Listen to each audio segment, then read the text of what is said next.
Let's hope it's all working in the countdown. So, hello, good morning, everybody. I'm Andrew Jenkins, and it's Leaders Live showtime, folks. And this is a short countdown to help the various feeds catch up and settle down. And we're just a little bit nervous about the LinkedIn feed this morning. Hopefully, it'll come up today, and that's our biggest concern at the moment. And so we can't wait for today's groovy show. We're hanging out with our Leaders Live guest, Jane Vincent, who is a recruiter, and we're on LinkedIn. Wow, fantastic, brilliant! That's fantastic news. So yes, everything's working, brilliant. So we're hanging out with Jane Vincent, recruiter, talent attraction specialist, headhunter, director, and co-founder of Fortem People. So, we can't wait for that. And our theme is unravelling the secrets to recruitment success, folks. And there's loads of people joining up, so let us know who you are. That would be great. And give us a quick wave and a hello, Jane. Hello, good morning. Hello, good morning, all the way from Yorkshire today. Yorkshire. And we've got Sarah Jenkins, Mrs. Moderator. Quick hello, Sarah. Good morning. Good morning, Very good pleased morning. To see the feed coming up. Oh, yeah, we're a bit nervous about that this morning. And it's our 101th show. I know that doesn't make grammatical sense, but we like it. 101th show, folks. So thanks to all those lovely people that tuned in last week for our magnificent show last week, for our 100th show. And here's our sponsorship, Splash.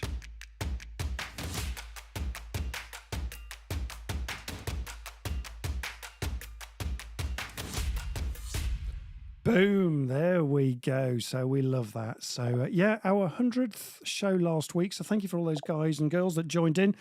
And a good morning to Tilly and her gang from Marketing CX in South Africa. They're doing the comments for us this morning. And fantastic news. And let us know if our audio is coming through okay as well. I'm sure it is, but please let us know anyway. And please let us know who you are on the feed this morning as well, please. So with Jane, me, Sarah, Ghost, our sponsors, and Marketing CX, that's today's team, folks. Wow, let's just give a quick wow. Wow.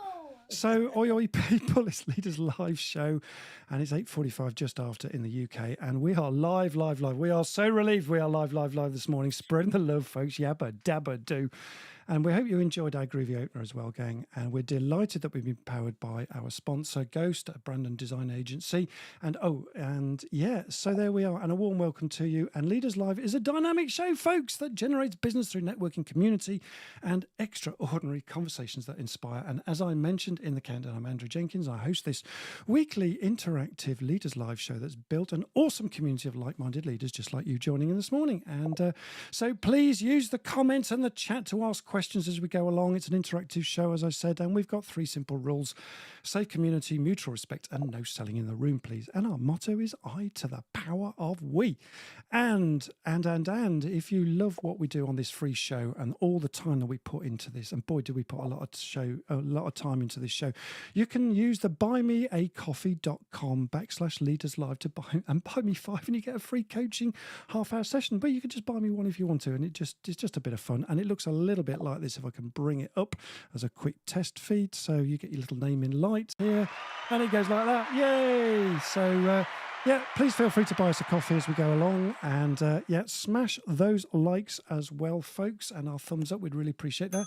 Keeps us motivated. I love that bell. And now this talk show enables you to listen to some great content, but there's so much more value when you subscribe to our Leaders Live email list, because you get leadership skills, you get teaching, you get stuff to equip you to lead well, and you get freebies and updates. What's not to like? So we've got a simple link for that. And that's in the feed now. And so Phew, put it all together. What have you got? You've got it. Bibbity, bibbity, boppity, boo. So there we go. And let's bring in this week's hangout guest. How you doing, Jane? You all right? Good morning from Yorkshire. Good morning from Yorkshire, all the way from Yorkshire. So fantastic. So where Tetley tea comes from and all those wonderful things that Yorkshire is famous for, like beautiful scenery and all of those things. So Jane, you're going to be talking about unravelling the secrets to recruitment success. So give us a bit of a direction of travel, where we're heading today, Jane. Okay, so I have worked in this sector for a number of years, and I know, and I've seen it change drastically. When I started there was no internet. It was literally, if you got a job, Oh, you put it in the newspaper. From then, we got the internet, we got job boards. We then went into the digital era, social fantastic. media, Wow. the AL technology. So today we're going to talk about, is it a candidate-led market? Is it a Yeah. client-led market? Are we going to, where have all the people gone? What's happened since Where have all COVID the and people gone, Brexit? Jane? Yeah. I don't know where have they all gone under. It's changed drastically. Yeah. And I know a lot of people like pull their hair out trying to Mm, get the right people, the right talent, and then retain the right talent. So today we're going to talk about all those things. Throw it in wonderful. the mix. Throw it in the mix. Brilliant. And we always have an audience question to get us kicked off. And what's your audience question today, Jane? Okay, so the audience question is, a lot has changed since COVID and Brexit. Oh yeah, hasn't it? Yeah. Are we in an employer or candidate-led market at the moment? Yeah. We will look at a point of view from the businesses and the job seekers as well. So if you've got questions, if you're a job seeker, throw it in there. If you're a business, throw it in there as well. We Brilliant. Thanks, face Jane. lots of turbulence from hybrid working, the potential of the 4-day week, ambassador 4-day week, Whoop, and whoop. we love it. We love it. And the different expectations of the generations, the millennials, the baby Oh, boomers. yeah. We love the baby Let's throw it boomers, out but there. we love them all. So there we go. So We love them all. we love them all. Okay, so fantastic. Thank you, Jane. And Mrs. Moderator, let's just bring in Mrs. Moderator. So Sarah Jenkins, FD of PDX Consulting. How you doing, kiddo? I'm doing well. We've got a wide-ranging audience this morning. This is lovely. So good morning, Ildy in sunny Kent. Oh, morning, Ildy, one of We my have mates. got good morning, Andrew Kirk from sunny Derby. Oh. I'm impressed it's sunny in Derby. It's not very often. We've got Stuart in sunny Prague. There's a Oh, theme here. lovely. It's sunny in It's most sunny. places, which Yeah. makes us all feel better. So It doesn't it and just? it does make me laugh that we're sitting here actually sweltering, and Tilly is probably still feeling it's quite cold if they had the temperatures we've got. So Yeah, it's their winter please now. everybody all You of the time. can't please everybody all the time. Yep. So morning, Stuart. And yeah, I'm going to say good morning to Agnes. Now, I'm not sure if Agnes is known to you, Jane, because she looks like a new one from me. hello, Agnes. I can't even begin to pronounce her surname. It's Barna, possibly. Bye, yeah. Apologies, Agnes, if I've pronounced The that Netherlands. Really wrong. Yeah, lovely. Don't know. So yeah, it should be a good one this morning. We're looking forward to it. We're looking forward to it. Lovely. And we've got Andy Gray and Cecile, sorry. And we've got lots of people joining in all the time. So fantastic, great, brilliant news. Brilliant. Okay. Yeah, we've even got an answer to to the audience question. Simon Brown, thank you, Simon. You're the first one to leap in. Candidate led. The psychological contract has changed post COVID, and the huge number of vacancies in the UK as a result of Brexit. Oh, what say you, Jane? Right. Yeah, absolutely. I mean, since Brexit, I think there was over 500,000 people left the UK and went back to the EU. And then one of the other big, massive challenges, which I think people haven't realised, is about 1.3 million people actually retired early. So all those great skill set people who've been working in, all the years and have all that experience decided, you know what? Boom, I'm off. Boom, I'm off. Isn't that interesting? What age group would that be, Jane? I mean, I guess that's sort of 60s, but is it earlier as well, Jane? No, 55 upwards. Whoa, So there we people go. who probably still had another 10 years, if not Yeah. more, work capacity within them, just went, you know what? I quite like this not working, so I'm going to retire. Wow. Okay, because they got used to it during the pandemic, Jane. Absolutely. They were either furloughed, weren't working, and just thought, why do I need the stress? So Why do I retired need the early. stress? They Good. obviously must have had the right provisions in place with pensions and things to be able to do it, but Of course. that's a lot of people taken out of the market. Which is what the government are really concerned about in the UK. I don't know about whether that counts in the Netherlands or in Denmark, where Jonas is from, or wherever Matthias is calling from today. But that's certainly a concern in the UK, right, with trying to attract retirees out of retirement again and back into the workplaces. How are you finding that, Jane? How are things going on that front? Are you finding more people are joining in again, or they're just, nope, they're sitting up and putting their feet up in The the sunshine? majority, once they've gone, they've gone. I They've mean, we've had gone. a few people who Mm, are of the older end where they've retired at 65 yeah. and have then come back and said, you know what, I'm bored, I need something to do. Right. Can you get me a little job? Can you get me a And little job? get me a little job to keep me out Yeah. of trouble. Interesting. And those people have got one of the strongest work ethics Interesting. that I've ever met. They're unbelievable. I've got a 70-year-old lady who dips in and dips out doing sort of temp work and things because she said, I need to keep my brain going and I want the Mm. social interaction with people. So, and she's brilliant. She turns up, she does a great job, she's really reliable. Maybe that's a sector that we need to look at for the future, but obviously it's only going to be short term. Isn't that interesting? Yeah. And yeah, good morning to Sarah Morehouse as well. Great to see you on the show. So yeah, that's fantastic. Yeah. So look, before we go any further, let's just give you a quick round of applause. Hey, feel the love, feel the love. I hope you enjoyed that, our groovy build up for you today. So yeah, just so yeah, very interesting already what we've been talking about, and look, a lot has changed in the business landscape, hasn't it? As you said earlier, particularly in the last 3 years. Talk to us about those changes in a bit more detail, and what is the impact that we've seen or you've seen on recruitment and facing the challenges that face business and people job seeking alike. Jane, so take it away from us. Yeah. Take it away So from us. it's very much a candidate-led market at the minute. Mm, Very much so. It's changed as far as what people expect from an employer, what they want from a business. And that has really made us sit back and talk to our clients and say, you really need to change and adapt with the times. interesting. Otherwise, you're not going to get the people you need to come and work for you.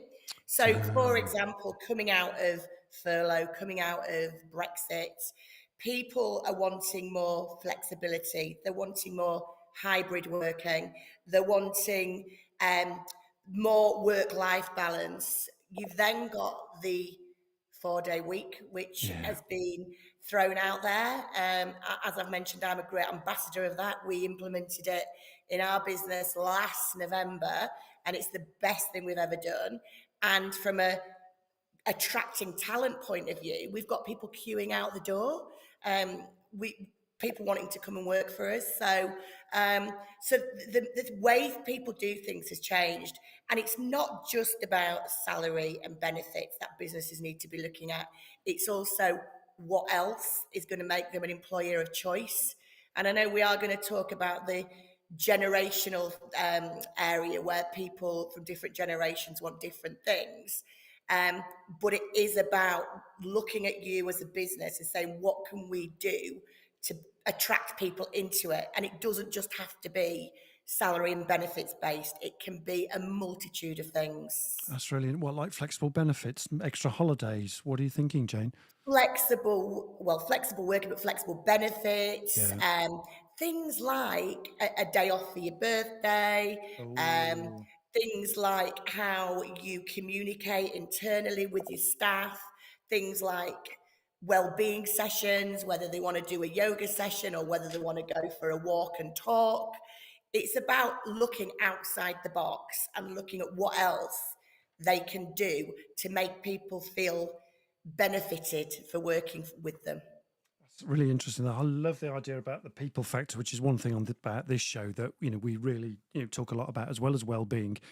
And it sounds like, so the mantra of this show is I to the power of we. And it sounds like that's really becoming quite a big factor in businesses too, that to attract the right level of candidates, you have to have the right sort of level of not so much micromanagement anymore, perhaps. Is in terms of culture and leadership and management, how are those things being forced to change, Jane?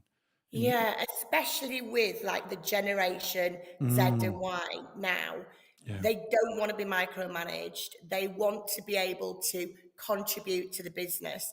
They want to be able to have open communication where they feel they're actually making a difference to your business. Yeah. And it's how you do that and how you communicate with that, which is why things like, huddles, walks and talks, regularly doing appraisals, making sure that those people feel included and feel like they've got a voice is so important to that generation. And 48% of the workforce is going to be that generation. So we need to make sure as a business that we are adapting and doing things to change to make sure we attract those people to come and work for us. That's really interesting. So, from an employer point of view, it's about really focusing on having the right culture. And I bet you that must be a lot of internal, gazing for companies to think, okay, how do we attract top talent and what do we need to change? And do we look at ourselves critically to do that? And you've got to look at yourself critically. You can't stand still. I'm of the older generation, I'm Generation X. Oh, are you? Right. Okay. Yeah, which I actually would have put myself in a baby boomer generation really, because I've got a very strong work ethic, very driven. But it's been hard for me because technology is not what my main skill is. But I've got a lot of younger people at work for me, and all they want is tech. They expect our systems to be CRM. They expect everything to be digital. And so I'm having to learn as well. But I've realised for me to have the right people in my business, we have got to totally change the culture and what we offer those people. And That is ask them, don't assume, ask them, what do you want? really What's going interesting. to make us an employer of choice? What do we need to do to change?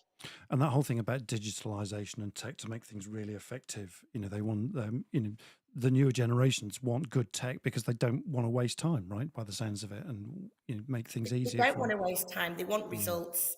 They want them quickly. Yeah. And the one thing I would say about recruitment and tech is there's place for it both, but I wouldn't go to the stage where it's all based on our technology, because you miss people's transferable skills. So if it doesn't Yeah. tick the box on the CV, but they've got transferable skills, it will throw them in the bin with the technology. Whereas if it's a human element to it still, it means you're going to get a mix. A mix. Yeah. Okay. So, and that's in the automatic job function, the sort of automatic bots, is it, Jane, that you're talking about there?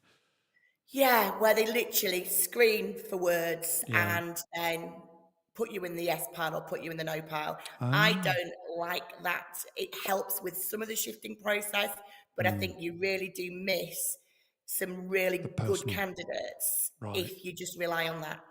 And more organisations, recruitment organisations, and businesses are like doing that, Jane. Sort of going back to the people factor and not just automatic bots that screen out the so-called best CVs.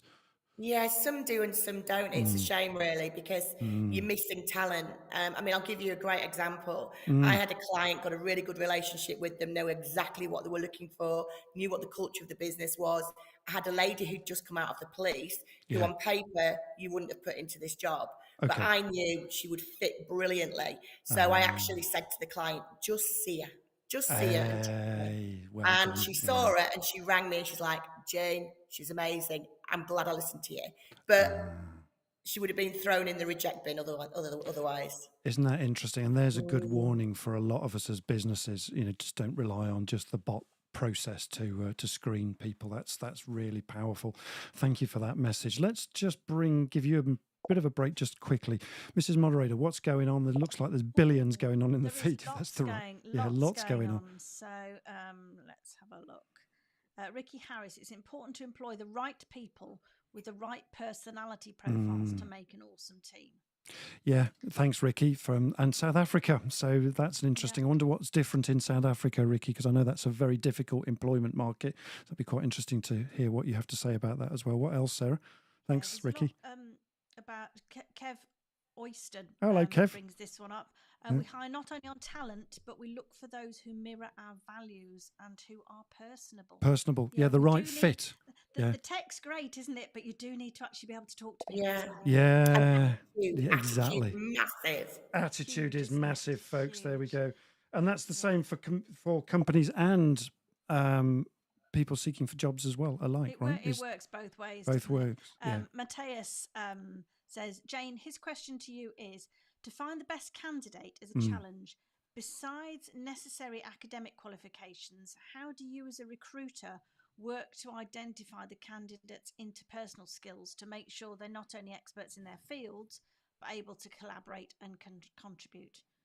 And psychologically So safe as well, yeah, he says. we've got lots of tools that we use.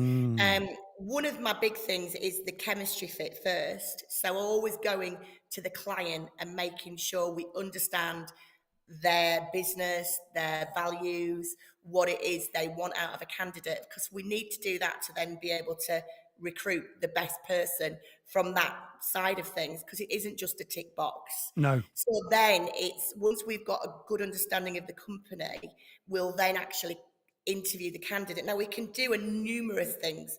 We can do psychometric testing, which I don't like to do, but you can do it as a team fit. So you could actually psychometric test everybody within your team and then identify where the weaknesses are within the team and what you need to do to be able to fill that gap. Right. So don't just look for the same people, because Ildi makes this comment, I think. You normally recruit what you recruit somebody you like. The amount of times I've heard, oh, I love that person, they're just like Maisie. That person will be great, they're just like Dave. Yeah. And you don't want like for likes. You need a team of people with different skill sets to make the engine work. And if everybody was the same, you're going to get what you've always got.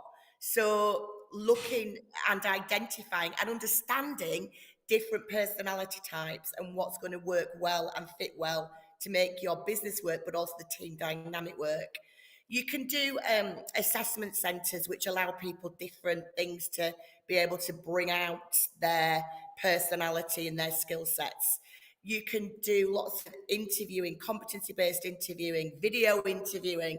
There are so many things you can add to the mix. But the key thing is really getting to know the client and understanding his or her business, and then being able to recruit to their values and what's going to fit best. Got it. Now, Sarah. Yeah, thank you, Sarah. Ildi says you're coming through a bit faint, so if you can just get near the microphone or something, that might be. Yeah, and she also says something about disc profiling. Have you got a question there from Ildi? Yeah, Ildi says I'm using disc profiling to look at the job fit and make sure the people fit in the team. Disc is great. Dominance, influence, stability, compliance. You can do team dynamics with disc as well, where you look at the job profile and then the strengths and weaknesses of each individual and how they fit in the team. I like disc. It's simple. It's effective. Just don't use it as your whole recruitment tool. Make sure you add other things to it. Okay, add other things to it. Yeah, Claire's also saying that you're coming across a little bit. Hopefully that's improving now that Sarah's aware of that. Tech issues, I'm afraid, everyone. We're, bear with us. It's not loving me today. Tech issues. Lovely. Yeah. Are there other things like, Myers-Briggs and things? Is that useful too? Or do you prefer the simpler tools the kind of more accessible tools? A myriad of psychometric tests out there. There's Myers-Briggs, there's PPS, there's Savile and Holdsworth. There's so many different ones. Okay. And they all pretty much do the same, really. But they're just how they're read and how they're interpreted differently. I mean, there's one that I use which is really great fun because it's based on animal characters. Oh yeah, and it just allows it to be a little bit less intense. When it's playful. like, right, okay, so you're a lion and your traits are, and then and then you get people to sort of understand their strengths as that character, but then how they would interact with the lion or the dolphin or the meerkat, and that makes it fun. But at the same time, allows people to go, that's why they're like that. Okay, I'm with you. That's why they're like, so it's about getting to know each other and seeing how people tick, right, Jane? Yeah, and understanding that we're not all the same. And as we said earlier, people normally buy off people they like and buy into people who they see similar, traits with. Traits, yeah. But you need the different traits and the different skill sets to be able to make a business run and work. Yeah. So don't. Yeah. So the tendency for us as human beings is to recruit like-minded people like me, like you. If we're doing the recruiting, Yeah, but the yeah, key but is to that might not be great because correct. Yeah. I'm I'm rubbish with at you. IT, and if Lindsay wasn't here, I wouldn't be on this morning. We call it mum tech, Jane. That's what we call it. Yeah, I'm like Lovely. Lindsay. Let's give you a quick break. Let's see what else is going on in the chat. Sarah, what's going on in the chat? Yeah, so Jonas makes a point, and Andrew Kirk brings it in as well about obviously during the pandemic, people worked at home. Yeah. And now employers want everybody back in the office, but Yeah. people are reluctant to go Still. back in the office. Mm. So I guess that's where the flexibility comes in how you allow them to work, because we found that it's so useful to be able to work from home a couple of days, because you can get so much done that you can't if you're in the office 9 to 5. Mm. Yeah, it was. What was great about COVID, if there was anything great about it, was it just showed how adaptable businesses and agile they could be. Yeah. Because literally, we went from most people working in the office 9 to 5, 7 days a week, and then all of a sudden, COVID happened, and everybody then had to start working from home. Mm. And the world still carried on. People, IT set them up at home, and there was a few tweaks that went on, but ultimately it worked. Now, I believe from a business point of view, it's not good for somebody's mental health to be at home all the time by themselves. And from a team dynamic and a business point of view, I think a bit of both. Now, when somebody comes and says, I just want to work from home 5 days a week, it's a difficult one. But most companies now, I would recommend offering some sort of hybrid working where they do come into the office. We work here, we do a 4-day week, which everybody said in recruitment was, are you mad? But we spread it over 5 days. So we've always got people in the office. So there's I'm with always, you. cover. So there's no business disruption. And from a hybrid point of view, we all work from home 1 day a week and then are in the office 3 days. And it works because when we're in the office, we can bounce off each other. We can have those huddles. We can have those walks and talks. We can have the car valeted for them. All these things are the things that, are great reasons for them to want to work for us. And I think from a business point of view, we do need to say a bit of hybrid working is the way forward. Okay, so the latest trend is seeming to stick that 4-day week isn't just a trend or a flash in the pan. It looks like it's a trend that's building, Jane, and is probably here to stay. Well, I would say, from a business point of view, Mm. look, there's always ways and means to do things. Like, who thought we could all go work from home? Yeah. Nobody. Do you Yeah. know?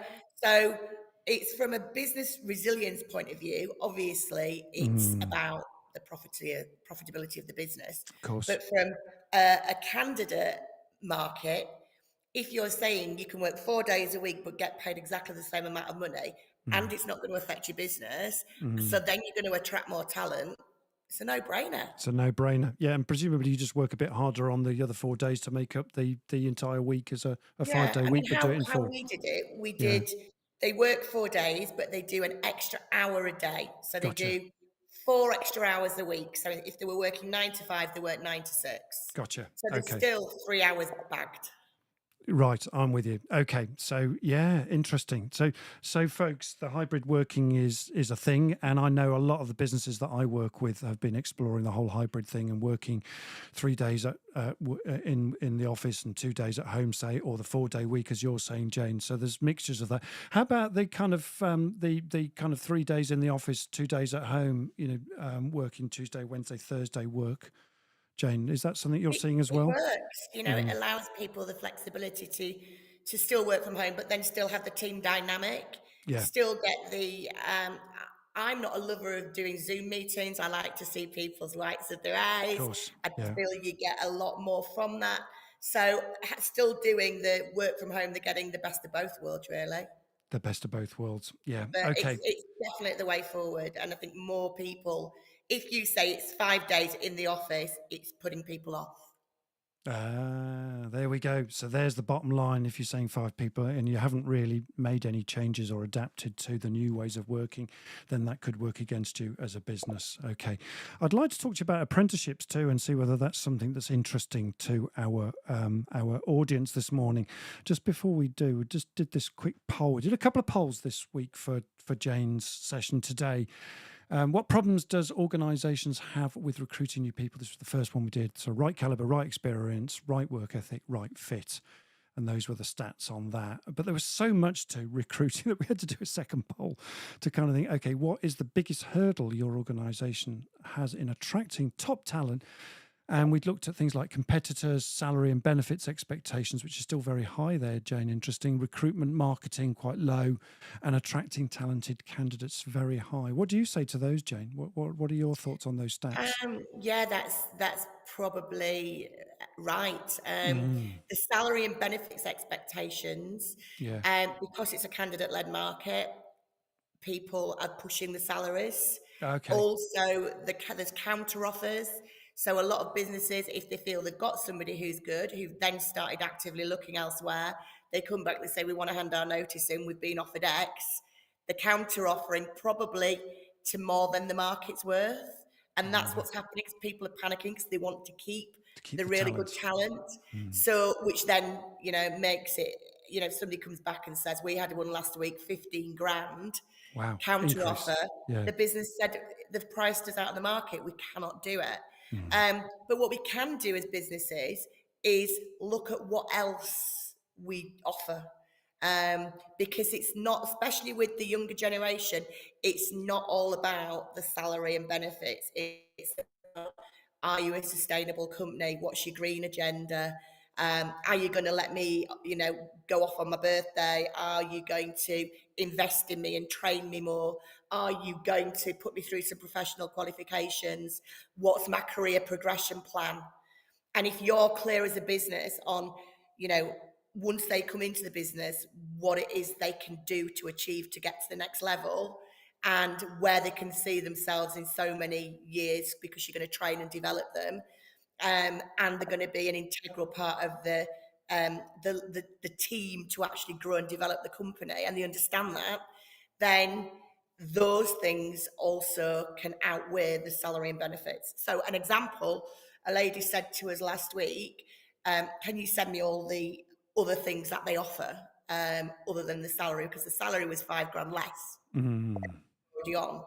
But then, because it was hybrid working, they also offered other things like yoga in the office. She actually chose them, even though it was a 5 grand less salary. Isn't that interesting? So it's not, yeah. So even though it's a big piece there, actually, if your other benefits and the culture of the organisation are strong, then that becomes a feature for people to feel safe in that organisation and want to work there, right, Jane? Not just for the money. So it's really looking inwards before you go out to recruit. Looking inwards before you go out to recruit. Okay, brilliant. Thank you. Let's just come back to Sarah again. What's going on in the chat, just so we can pick up what's going on in the chat, and then we'll move on. So much going on. So apologies if I don't read it out as per. I'm going to pick and choose bits. Okay. A lot about diversity in the workplace. How Yeah, I important noticed that. is. Yeah.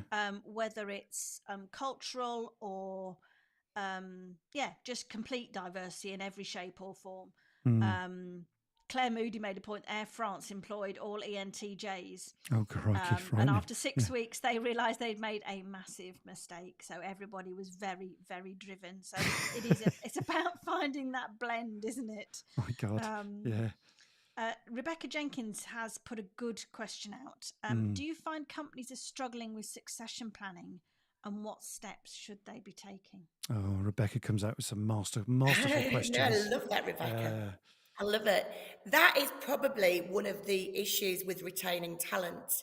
If they are not identifying as a business what succession planning looks like.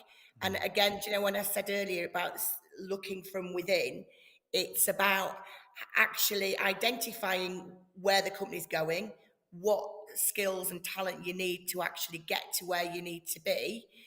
When's Bob going to retire? How many years is that going to be? Bob. who have we got coming through that we can train and develop to actually do that? So it's all very well attracting people into the business, but then at the same time, it's about, well, how are we going to fill the skill gaps? And I know you mentioned diversity. Diversity is integral for any organisation. We struggle here because we are literally in the middle of the Yorkshire Dales National Park, and the demographics around here, it's very white, and so we struggle to attract diversity. But having a diverse workforce is culturally and morally right, and it works. Spot on. Spot It on. works. Yeah. The other thing is apprenticeships. The younger generation is the biggest market. They're our future. They're the people we should be embracing. So we need to look at how to make our platform to bring apprentices in a platform that's going to be, we bring them in, we train them up, we keep them. They are our succession planning for the future. My accountants, the lady who's the managing partner, started as an apprentice in the accountancy firm, and she's now the managing partner of a multi-million-pound accountancy. Yeah. We took on a young girl to do marketing. She is amazing, and that's, I think, the future. Bring in apprenticeships, but don't use them as a cheap form of labour. Bring them in, pay them probably more than they would be normally getting, and then encourage them, nurture them, grow them, develop them, and make sure when they come in, they've got an induction program and they've got a career progression plan, because they'll stay with you and they'll be loyal. Yeah. The apprenticeship schemes, I started on an apprenticeship scheme. Mine was a 4-year scheme, and it was structured. It was based on experience. You go to every department. It was absolutely brilliant, and they paid reasonably well, and they grew you and made you feel safe during those first years of trying to get your career off the ground for yourself. So you in 4 years you get to know what you're doing a bit more. But at the same time you go to college, Jane. Yeah. Powerful stuff. We really need more, and what you're saying is we need more of that, right? And also, there's 1.4 million disabled people looking for work. 1.4 million. Yeah. Now, there's help for businesses if they need adaptations. There's places to go to actually get that. I think people are scared of employing people with disabilities. Don't be. If you give them the right tools to be able to do the job, they will be extremely loyal, and there will be an asset to your talent pool. I really like that. Yeah, absolutely. Spot on. We've got Jonas, who's an expert in this area, and he tests equipment for disabled people and stuff, particularly legs to walk, exoskeletons and things. So he'll be clapping his hands over that. Let's just quickly go to Sarah again, Mrs. Moderator. So much going on? So Simon Brown says, do you think that candidates are also looking for career development opportunities when considering which companies to join? Could it be attractive if the company can offer a mentor or a coach or a buddy to new employees? Oh, nice question. Yeah, that's part of the onboarding process for businesses.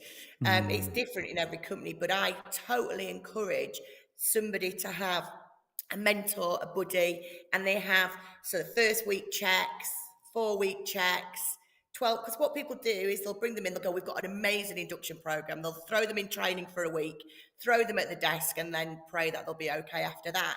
What they need to be doing is holding the hand and, checking in with the mentor or the buddy and how are you doing, Maisie? Let's go for a coffee. Let's go for a walk and talk.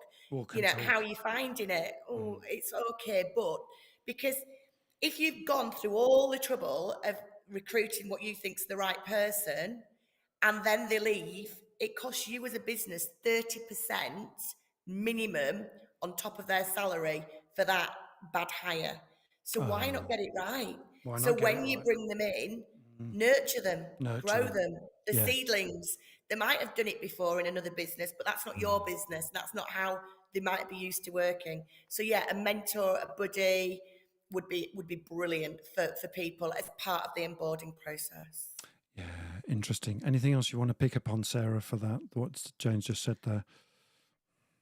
Not about that, but Elaine Godley hello, talks about Elaine. using Disc Plus. She recently assessed 4 directors regarding their suitability to be admitted to partnership.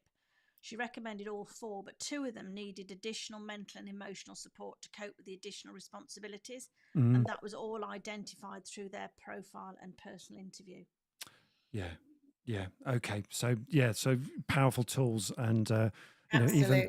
even though they might be a bit eye rolling, as Andrew Kirk said earlier, for psychometric testing, they have a real good, powerful use by the sounds of it. Brilliant. Yeah, just one quick earlier question was, I think, I can't remember, that was Agnes wanted to know. If we can put in the chat later, what was the name of the profiling tool? Oh, there it is, the animal analysis thing. Elaine might be able to know that. Yeah. Elaine Godley that's listening might be able to do that one. If your guys don't know, Jane, someone can answer that for Anna. That'd be brilliant. Let the audience answer. Let the audience. Phone the audience. There we go. Audience question. Brilliant. Okay. Brilliant. Fantastic. Okay. So, Jane, talk to us a little bit more about Generation X, Y, and Z, and how that works in the generation shifts. What's going on there? I mean, is there some subtleties going on there? Oh, someone's bought me a coffee. Hildy. Thank you, Hildy. Hey, thanks, Hildy. Brilliant. Hey, I love it when a plan comes together. So what's been? I mean, I don't like putting people in boxes. Can I just say that? Yeah, please? spot on. Yeah, that's pretty much what this does. It's like, well, you're one of these. I mean, I'm a Generation X, and it actually says I'm really lazy, and I'm the skateboard generation. I was like, what a load of rubbish! I've worked my butt off. But so don't put people in boxes. We're not all the same. However, what we have to look at is different generations basically relate to different things. And as I said, 48% of the marketplace is going to be the younger generation. And people think they're very flippant. However, if you give them the rights, they feel they've got an input into your business, they will be very loyal. That generation, if you give them loyalty cards, like if you've got a Costa Coffee and they stamp your card, they'll keep going back to Costa Coffee. And and basically they're the generation that go for the incentives. So think about that in the business. Yeah. Think about, well, what incentives am I going to get to give them to actually keep them in the working for us? So things like, we pay for everybody's car valeting like every couple of weeks. Honestly, you'd think I'd given them £1,000. They absolutely, they're like, oh, it's car valeting time, because they'll never keep their own car. The fact we've got fruit, fresh fruit every week, they're like, oh, this is amazing. The fact we've started with a real green agenda, they love that. But the biggest thing they love is every week we have a huddle and they have input into how the business is moving forward. And they feel inclusive. And I think if you get them to feel inclusive and that they've actually got a purpose within your business, it will help return them and grow them and develop them. That's really interesting. I love this bit about the people. I just want to spend a bit of time on that, because you picked up on a couple of things earlier and you've just mentioned it again. The things like the green agenda, sustainability, making a difference to to our working world, but also, making the world a better place. These are powerful concepts that perhaps, we're learning from the younger generations, because they're choosing, I'm testing this out with you, Jane, are they choosing, the companies based on what they want to work for, based on, how your green credentials, your sustainability ethics, because they want to see the world, differently than the baby boomer generation made it, right? So, for example, putting people into boxes and trying not to, but, is that a big concern that's going on, that people are choosing, companies on that basis, Jane? It is. And a statistic for you is 50% of that generation have got a second job because they've chosen a business that meets all the values, but is not paying them enough money for the cost of living. So they've actually got a second job, which is a big, a big thing, really.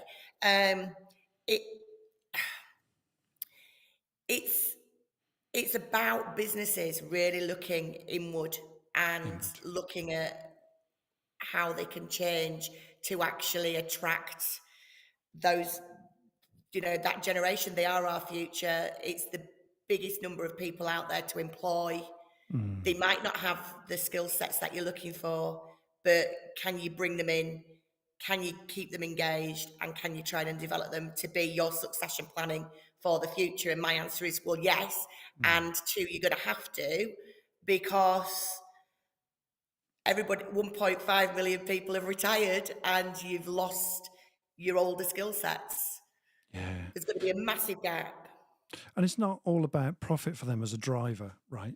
Making money is, I mean, yeah, I get that making money is important because, it keeps the company growing and we can employ more people. But there's a bigger agenda these days, particularly with the younger generation who are seeing this now and actually teaching a lot of the older folk a lot of lessons in this, in terms of the green agenda, sustainability. Apple, Tim Cook often says at his keynotes, and, like them or love them, but, he would say something along the lines of, look, the most powerful thing we're doing with our technology is we're making the world better. We are making it a better place. And our technology helps to do exactly that. Now, they might charge the earth for those products, but I love the sentiment of, look, we're not just producing tech for tech's sake. We're producing something to make a massive difference to the world around us. And they use their green credentials quite significantly as their marketing tool. So it's obviously a very important point, isn't it? Our carbon footprint, all of those things, Jane. Yeah, B Corp organisations. You've also got people who want to work for social enterprises, Of where any course. money that they make gets put back in to doing good, whether, that's the green agenda, the people agenda. They want to feel like they're making a difference. Yeah. And that it's, another great thing to think about is, if you can't, increase the benefits or increase the salaries, what about letting them have half a day off a week to do volunteering for Beautiful. something that they feel Got it. is, passionate to them? To them. I used to, in one of my old businesses, I used to let people have off a day a week, and people were like, what? This Yeah. was in like late 2000s. They're like, what? You're letting them go volunteering? Some did it every week, some didn't. But the actual fulfillment they got, and also how it affected the local community, was amazing. And it returned our staff. Yeah, longer term, these are long-term impacts, right, that you're talking about here. Fascinating. And they add to the community in which you are part of, Jane, and your company's part of, and also the businesses that you are working for, and their businesses too. So it's a kind of very, very cool ecosystem. It's not just all about money, money, money, money, is it? It's it's that not, no. and more. Yeah. It is. It's just not all about profit. Yeah. The younger generation are completely worried about the future. Yes. That is their And quite one rightly of the so. biggest things. Yeah. They are worried about the future. I'm worried about the future. Yes. So No. they want to make sure whatever they're doing is going to have an impact, whether it's the business they're working for, a charity that they might volunteer for, that they are making a difference to secure their future and then their children's future. Yeah, spot on. So it's a bigger thing now. It's not just working for a living, right? And then retiring at 65. There's a lot more going on. Wow, Jane, this is just incredible stuff. We're just going to give you a quick break. Come to the Mrs. Moderator just for a second. What's going on, Sarah? Anything you want to pick up before we? Yeah, I'm going to pick up on Jonas's point about employing people with disabilities is a very sensitive issue. Yeah, spot on, It's Jonas. imperative that the person with the disability is, basically, it's not a tick box, diversity box. We've got somebody to. It's got about, they've got to have the right skills, and this is really something that's discussed a lot in Denmark. Interesting. Yeah, thank you, Jonas. I thought you'd have a point to say there. Thank you. That's excellent. Well made. Anything else, Sarah, before I move on? No, I think we can move on. Looking at the Okay. time. Yeah, great. Okay, so we're kind of, it's amazing how quickly our time goes when we're on this show. But one thing I wanted to say, Jane, is just look, you said so much to us this morning, and thank you ever so much for what you've had to just bring. And it just disappears the time real fast, doesn't it? And we're kind of gearing up to your call to action, and we're just sort of getting towards the end of the show shortly. But before we get to that, what practical tips have you got, Jane, for us as leaders to embrace change and attract, retain, and grow the best talent for long-term business success? What do you reckon, Jane? Yeah. Well, I challenge everybody to throw everything up in the air and let it fall back down again. Lovely. And then say, right, what can we do differently? How is it it's got to work for the business, Yeah. but at the same time, Things have got to change to get the right people in. And it's threefold. One, just start by looking at your job specs. Yeah. You know, I see job specs and I yawn at the second. My God, pull me Oh, not out. another job This spec. is so Oh, no. boring. Yeah. You know, your job specs need to be, tell them a bit about what you're expecting, but Mm. what have you got to offer? Tell them that bit at the beginning. Make it You about know, them. why Yeah. should I come and work for you? Yeah. Tell me that first, get my juices going, and then tell me what you'd expect from me. But don't let it be 4 pages long where it's No. like I've died and gone to heaven. Yeah. You Or need it not. to Yeah. be, look at your job specs, make them sexy. Yeah. That's Make them first thing. sexy. Sexy Yeah, job specs. Thank you. make them Great. sexy. Love that. If anybody ever wants me to look at the job specs, I will, and I'll be very There you open go. and honest with my feedback. There we go. Then identify where you're going to advertise, and it's really important that you have an open mind, Yeah. because to actually attract candidates, yes, it's very digital. To attract Gen Y and Z, you basically got to have a digital platform. It's got to be on social media. So identify the age bracket of who you think you need to attract, and then make sure you're targeting the social media platforms. Look at job boards, read, Indeed, Fish for Jobs, Total Jobs. There's loads of them. There's platforms where you can actually get them advertised on everywhere. Get them advertised everywhere. You know, you pay one fee, they'll send them out there. So make sure you're out there properly. Get it on your website, refer a friend, get people internally to recommend people who they think would love to work with you. Yeah. You know, low picking fruit. Of course. So there's lots of stuff that you can do from the marketing, but keep it branded, keep the message consistent, and make sure you treat candidates like they were your customers. There you That go. is so important. Yeah. Candidates they've applied for a job, they've taken all that time to apply for it, and then they don't hear anything back. Yeah. And I just think it's rude. You know, if you're a candidate, you've adapted your CV accordingly, you've done your research on the company to see if you want to work for them, and then you apply and you don't hear anything back. I just think it's rude. Also, those candidates are your future employees, because they might not be suitable for that job, but they might be suitable for something further on down the line. Yeah.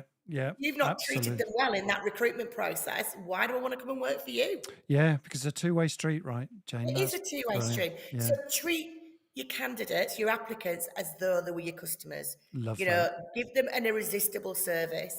There's things now called Glassdoor. People go on there and rate you as a business. They rate you for everything. If I'm a candidate and I'm looking for a job, I'll look on Glassdoor. If you've got low ratings, I'm not going to apply. Got it. Okay. Wow. Okay. So there you go.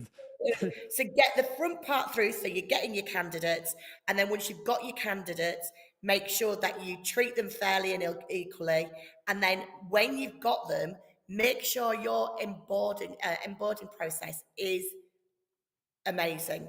So get the offer letter out, get the contract out when you Do say it on you're going to time, get it right, out. Jane? Yeah. Keep in touch, ring them. Yeah. You know, really excited to have you on board in the next 2 weeks. I know you're a month into your notice period. Don't just give them the job and then expect them to turn up on the first day. Make that process Proper communication. seamless. Thanks, And Jane. then when they start, like somebody mentioned, give them a mentor, give them a brilliant induction. Brilliant. Make sure that they understand, you know, how the business works. Give them give them chance to feedback on things that they feel they can improve, the business can improve upon, and then make sure they've got a career progression plan. Great. Love all of those. Thank you, Jane. Brilliant.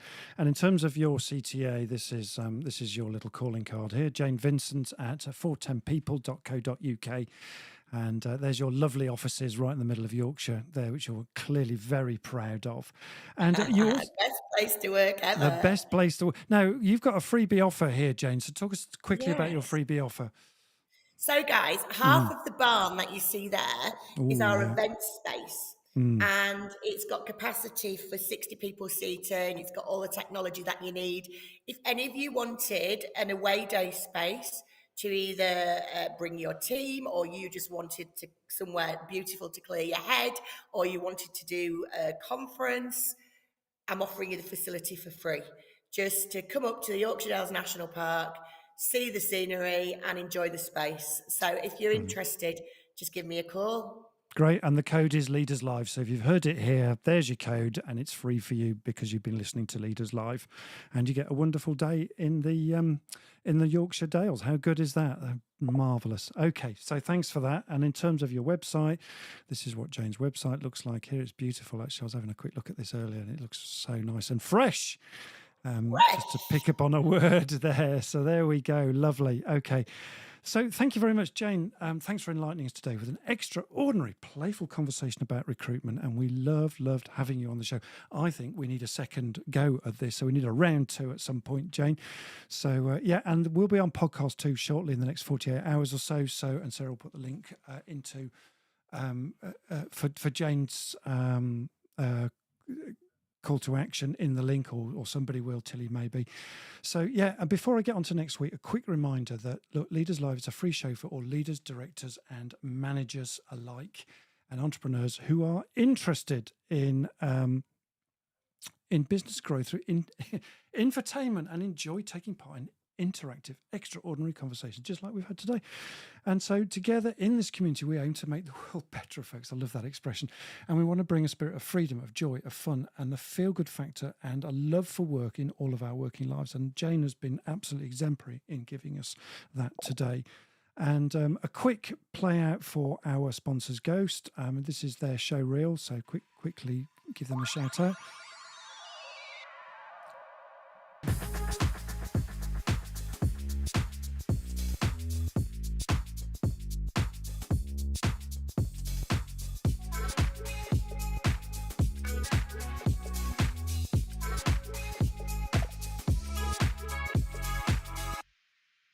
Brilliant. Yeah. So Ghost are a brand and design agency with an exceptional team of highly skilled and vibrant people that help develop and shape your brands to inspire businesses just like yours, just like mine. I've used Ghost for a lot in my businesses. So there we go. And just a quick shout out for something that I'm doing in the next week or so. The Friday the 23rd, I've got this Unlock the Potential of High Performance Team Cultures, a free interactive workshop, a winning edge workshop, all about high performance teams, and it's for business leaders who manage teams. So if you're one of those and you want to know more about high performing teams and the potential of your team to do better, as Jane has been talking about a little bit today as well, then this workshop is for you to crack the code on how to unleash business success through the people factor. And so that's coming up on the Friday the 23rd at 12:15. So that's that. So yeah, please join that if you've got people management responsibilities. And quick word from Sarah before we get onto the Goosh next week. So let me just bring in Sarah. Here we go.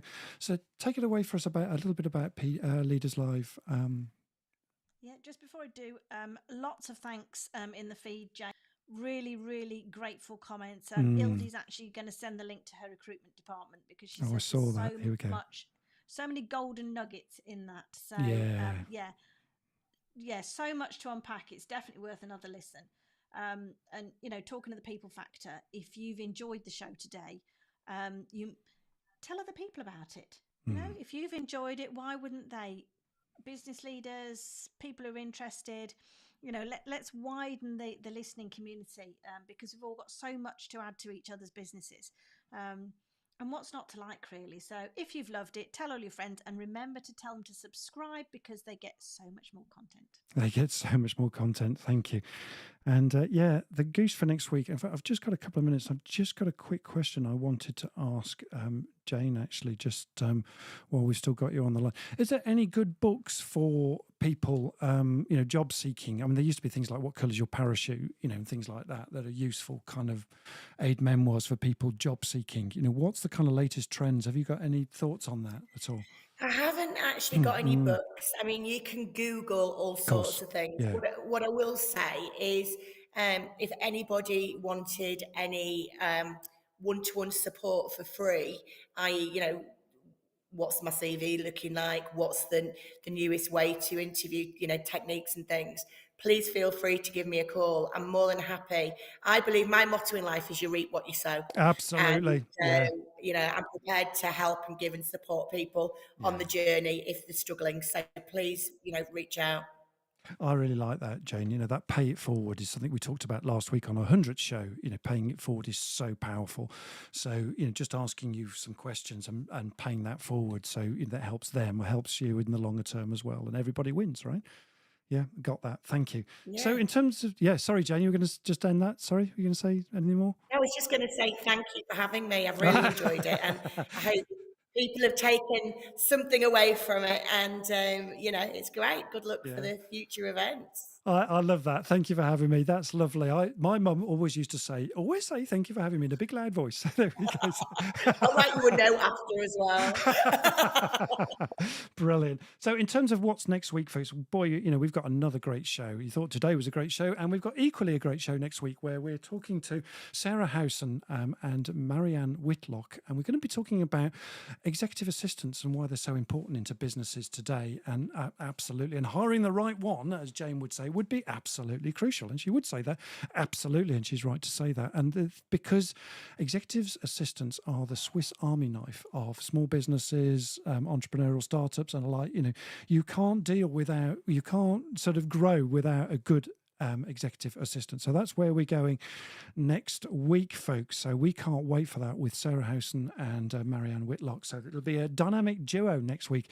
We think you're going to love it. So be there or be square, folks, and we're going to close out now and say goodbye to you, wave goodbye to you in the outro video. Thanks again, Jane, for a fantastic, outstanding, extraordinary conversation flow today. Thank you. Cheers for now, everybody. Bye-bye. Cheers. We'll just wave goodbye to you. See you, everybody. Thanks, Jane, again. You were a superstar. Thank you. Oh, pleasure. Thanks for having me. Brilliant. Thanks ever so much. Cheers for now, folks. See you again next week for another awesome, groovy show. Yeah. Bye for now. Bye-bye. Cheers for now. Bye-bye. Well, there we go. Fantastic. Let's just bring up the mod scene again so we can get all three of us on. Jane, that was outstanding. Thank you ever so much. How did you It's all right. Pleasure. Thank you. How did it go for you? How did it go for you, honey? Was it all right? Andrew, it says you're still on air. Oh, does it?